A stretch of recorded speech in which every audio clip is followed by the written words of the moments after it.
अस्सलाम वालेकुम। आज के हेमाटोलॉजी लेक्चर में हम बात करेंगे टोटल हीमोग्लोबिन कॉन्सेंट्रेशन के बारे में।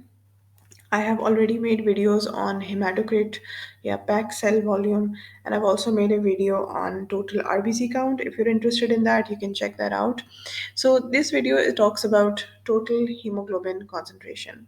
It's a very commonly prescribed test it's a very commonly investigated thing anaemia के डायग्नोसिस में हम एच बी अक्सर मालूम करते हैं सीबीसी का एक बहुत इंपॉर्टेंट कंपोनेंट है ये और हीमोग्लोबिन कॉन्सेंट्रेशन ना सिर्फ हमें एनीमिया या पॉलीसाइथीमिया को डायग्नोज करने में हेल्प करता है ये हमें ट्रीटमेंट की एफिकेसी को मॉनिटर करने की भी एक टूल देता है कि क्या हम एनीमिया के लिए जो ट्रीटमेंट दे रहे हैं वो किस हद तक इफ़ेक्टिव है और फ़र्क पड़ रहा है कि नहीं पड़ रहा, कितना पड़ रहा है और it can also help us guide clinical decisions. So it's a very important test. So, how total hemoglobin concentration is measured? We do it using automated hematology analyzers, or the unit that is most commonly used to express this is grams per deciliter. So normal ranges जो होती हैं वो vary करती हैं according to gender according to the age of the patient and the physiological conditions of the patient. ये मैंने general सी ranges दी हैं. Ultimately आप जब पेशेंट को टेस्ट ऑर्डर करते हैं तो वो सीबीसी में प्रोवाइडेड होती हैं लैब के through ranges. So, but you should have, a basic idea about hemoglobin ranges for adult male and women.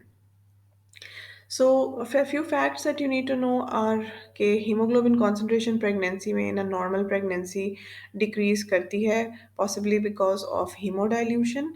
फिर ये कि जो heavy smokers होते हैं they tend to have a higher hemoglobin than non-smokers simply because heavy smoking kind of creates a chronic hypoxic state in the body जिसके response में जो है वो HP बढ़ जाता है. फिर ये कि जो लोग हाई अल्टीट्यूड पे रहते हैं they tend to have higher levels of haemoglobin. Again this is a body's way of coping with the decreased oxygen supply by increasing its hemoglobin molecule.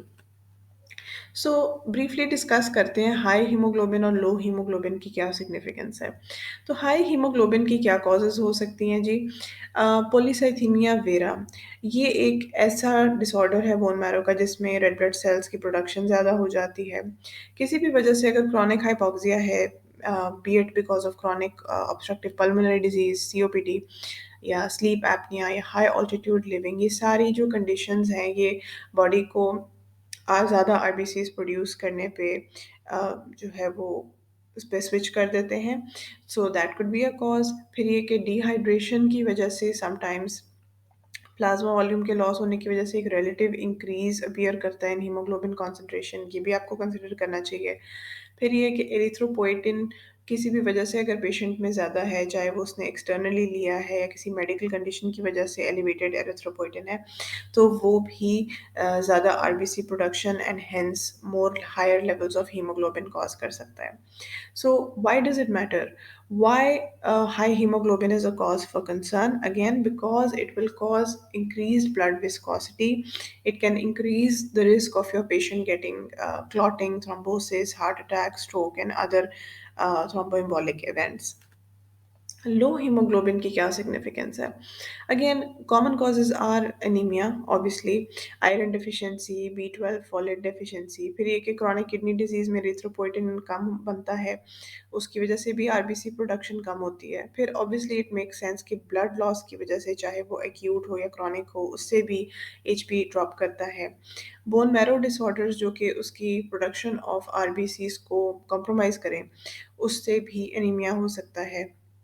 Inflammatory disorders can cause this, liver cirrhosis can cause it through multiple mechanisms. फिर ये कि hemolysis जो है किसी भी वजह से whether it's autoimmune या infection या because of side effect of some medication या कोई intrinsic cell abnormality है, तो different वजूहात की वजह से hemolysis होता है और उसकी वजह से anemia हो सकता है. एनीमिया की क्लिनिकल इम्प्लिकेशंस जो हैं उसमें सबसे पहले तो ये है कि पेशेंट जो है वो फटीग्ड होगा, weakness, pallor, dizziness, shortness of breath होगी एंड ऑब्वियसली इससे ज़्यादा सीरियस इम्प्लिकेशंस हो सकती हैं अगर ये it goes untreated. Another cause I forgot to mention here in particular, I think, is heavy periods. Oh yes, I did mention it. So yeah, heavy periods are again, अगर आपकी patient female है, तो this is a very important thing to consider for a cause of low hemoglobin. So yeah, if you like this video, please like, comment, share, and subscribe to my channel. Follow me on Facebook and Instagram. I'll be back with more videos explaining different parts of the CBC. So stay tuned. Inshallah, I'll be back with more videos. Allah Hafiz.